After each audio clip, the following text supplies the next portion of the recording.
Senhor esteja convosco. Ele está no meio de nós. Proclamação do Evangelho de Jesus Cristo, segundo João. Glória a vós, Senhor.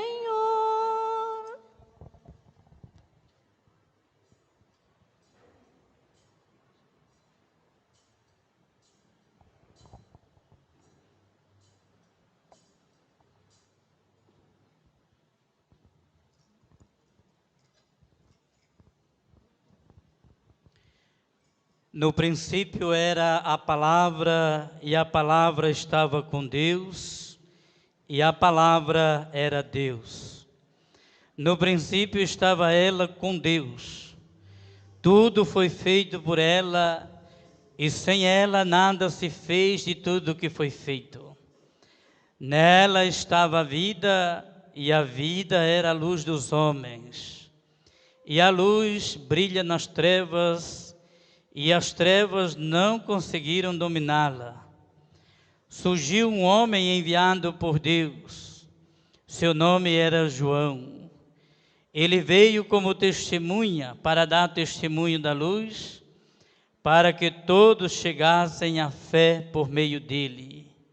Ele não era a luz, mas veio para dar testemunho da luz, daquele que era a luz de verdade, que vindo ao mundo ilumina todo ser humano. A palavra estava no mundo, e o mundo foi feito por meio dela, mas o mundo não quis conhecê-la.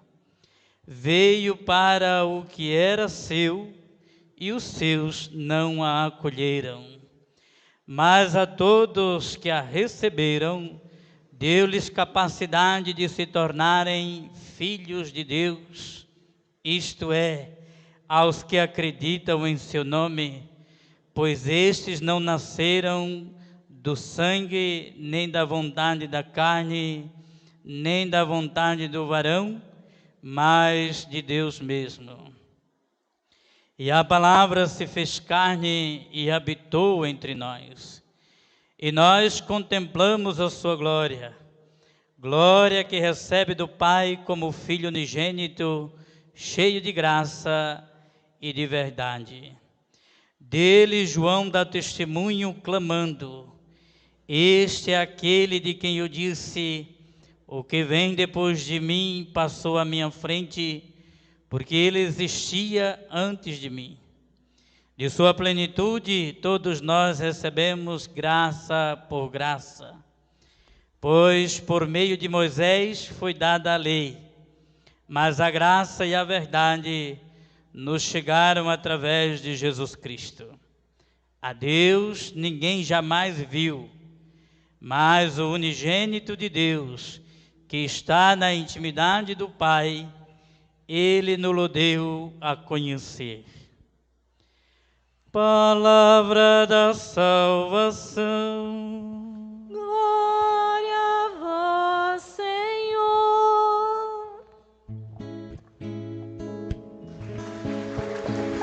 O céu se rejubilha, exulte a terra. O céu se rejubilha, exulte a terra. O céu se rejubilha, exulte a terra. O céu se rejubilha, exulte a terra. Louvado seja nosso Senhor Jesus Cristo. Para sempre seja louvado. Vocês podem sentar um instante, por favor. Chegamos ao último dia do ano civil. Aqui eu faço uma pausa e ao mesmo tempo uma pergunta. Nós temos o que comemorar neste ano de 2020? Não responda, apenas pense.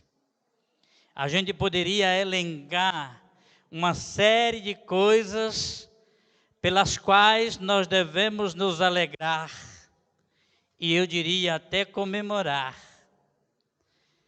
Mas ao mesmo tempo eu digo, e a solidariedade com aqueles que não têm esta série de elencos de coisas para comemorar. E a solidariedade com quem perdeu alguém da família durante este ano.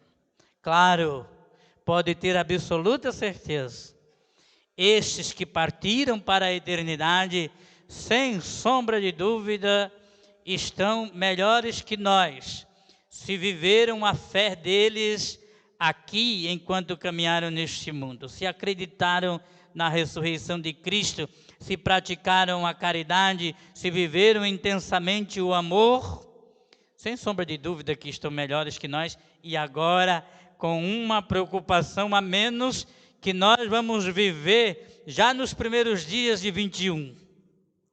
Qual é a preocupação? A mutação do novo coronavírus que chegou em São Paulo. Muito mais infecciosa, mas graças a Deus, não tão letal ou mais letal do que o atual que nós estamos vivendo.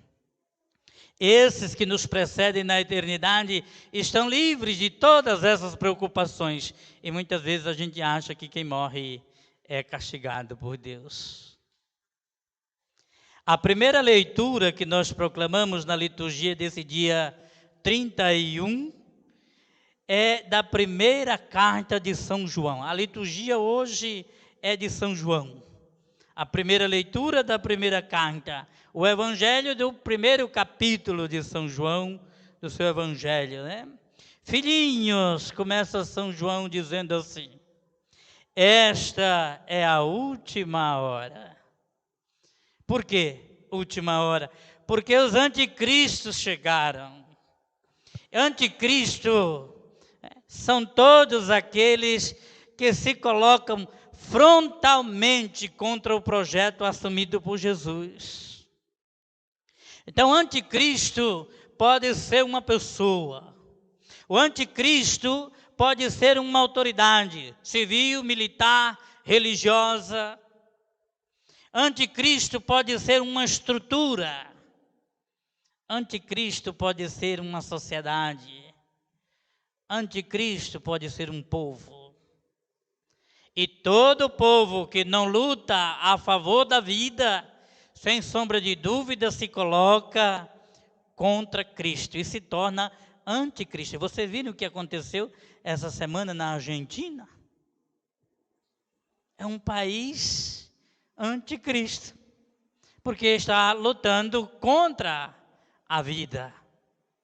E assim como lá aprovado o aborto, todas as pessoas que se colocam frontalmente contra a vida se tornam diante de Deus um anticristo.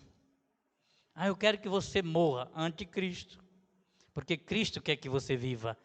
Consegue compreender? Então os anticristos estão por aí. E pode ser que tenha gente falando de Cristo e vivendo contra o projeto dele. Não é só para falar de Cristo, é para viver com Cristo. É para abraçar o projeto de Cristo. Para isso nós fomos chamados. E não duvidem, todas as vezes que uma sociedade, que um povo, que uma estrutura, que uma autoridade, que uma pessoa se coloca frontalmente contra o projeto de Deus, as consequências surgem. O evangelho que nós proclamamos hoje fala sobre a palavra que se fez carne.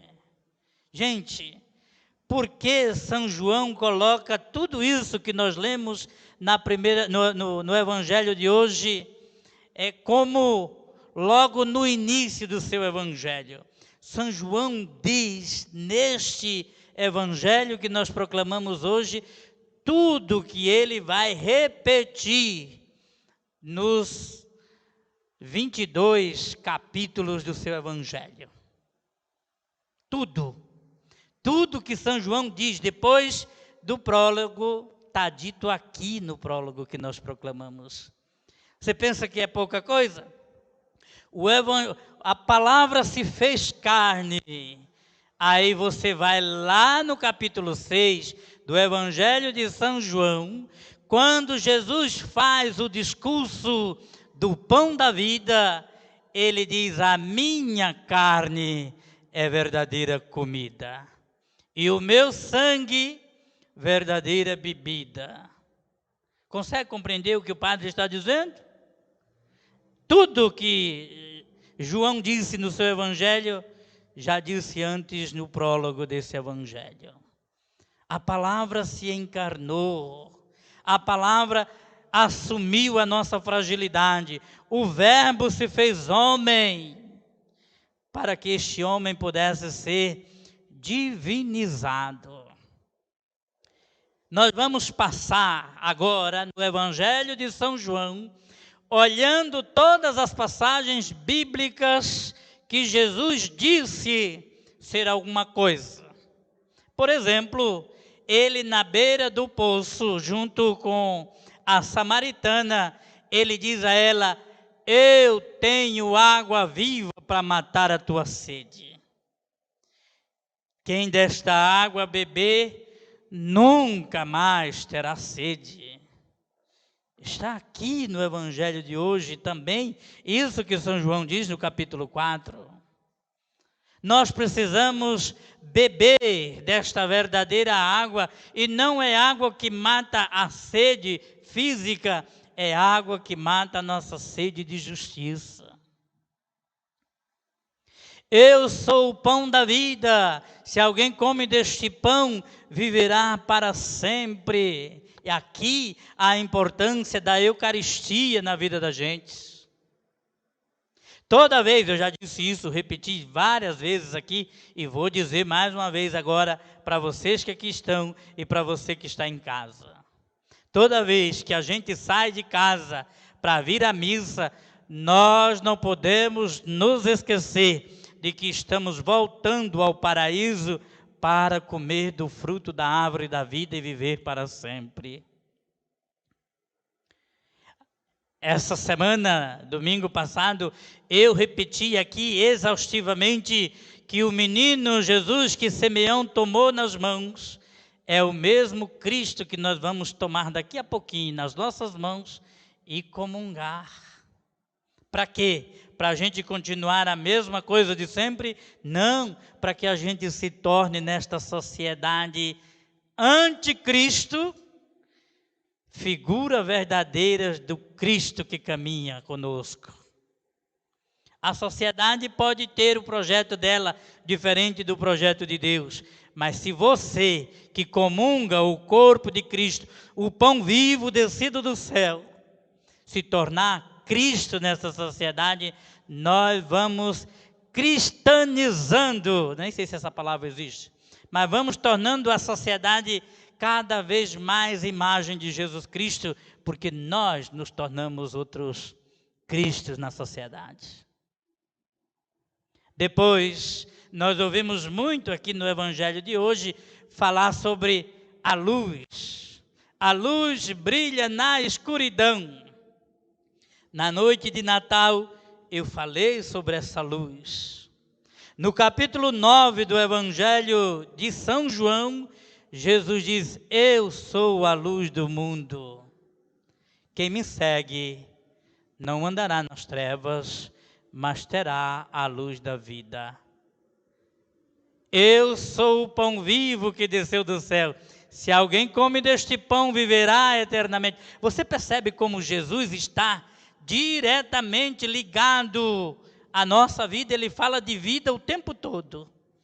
Eu sou o pão. Se alguém come deste pão, vive eternamente. Eu sou a luz do mundo. Quem me segue não andará nas trevas, mas terá a luz da vida.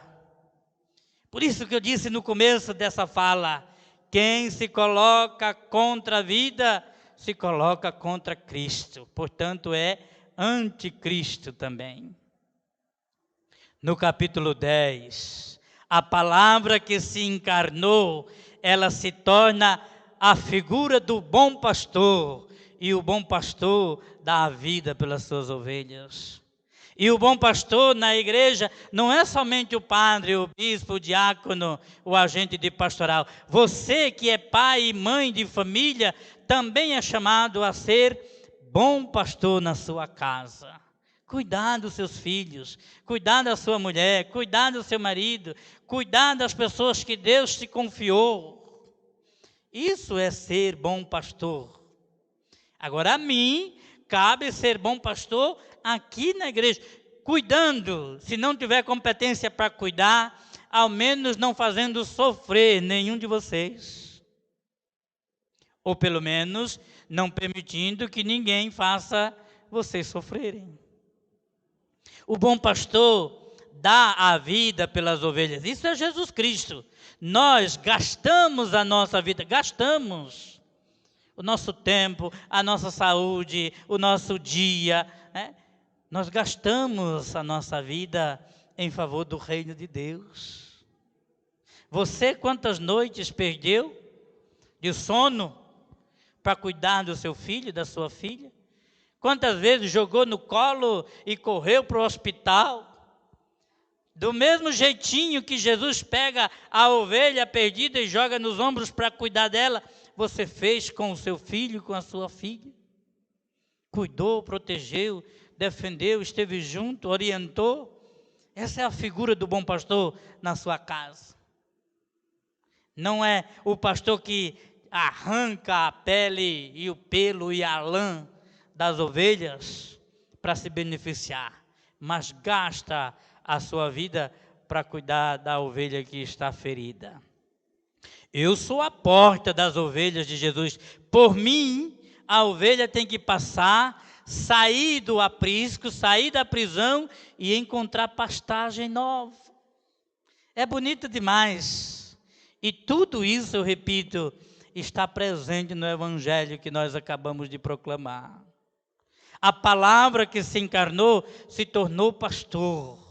A palavra que se encarnou se tornou porta das ovelhas, pela qual nós devemos passar e encontrar vida livre. São Paulo, na carta aos Gálatas, diz: foi para a liberdade que Cristo nos libertou. Se Ele nos libertou, nós temos que encontrar pastagens novas. Águas repousantes, como diz o Salmo 22.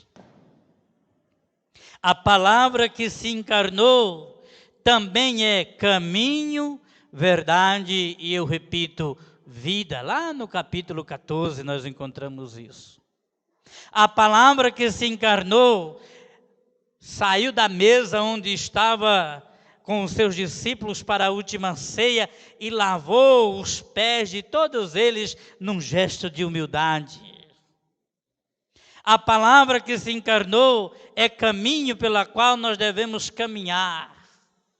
Se você quer chegar até Deus, o caminho é Jesus Cristo. Capítulo 18 do Evangelho de Lucas, você encontra um texto de um jovem muito rico que foi ao encontro de Jesus e diz: mestre, o que devo fazer para receber em herança a vida eterna? Ele diz: você observa os mandamentos, eu faço isso desde a minha juventude.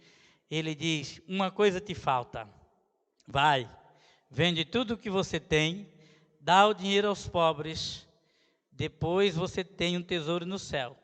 Mas é preciso que você me siga para chegar até esse tesouro. Então Jesus é o caminho que leva a gente até o verdadeiro tesouro. Os bens que a gente junta nesta vida, dá para salvar a vida de alguém? O dinheiro que nós temos na conta bancária consegue evitar que um de nós morra? Não consegue. Por isso, o nosso maior tesouro está junto de Deus. E é Cristo, caminho que nos leva até esse tesouro. Vá, venda tudo o que você tem, diz Jesus ao homem rico. Dê o dinheiro aos pobres e você terá um tesouro no céu. Mas só chegará a esse tesouro se me seguir. O caminho para a eternidade nós não sabemos, nós temos que aprender com Jesus Cristo.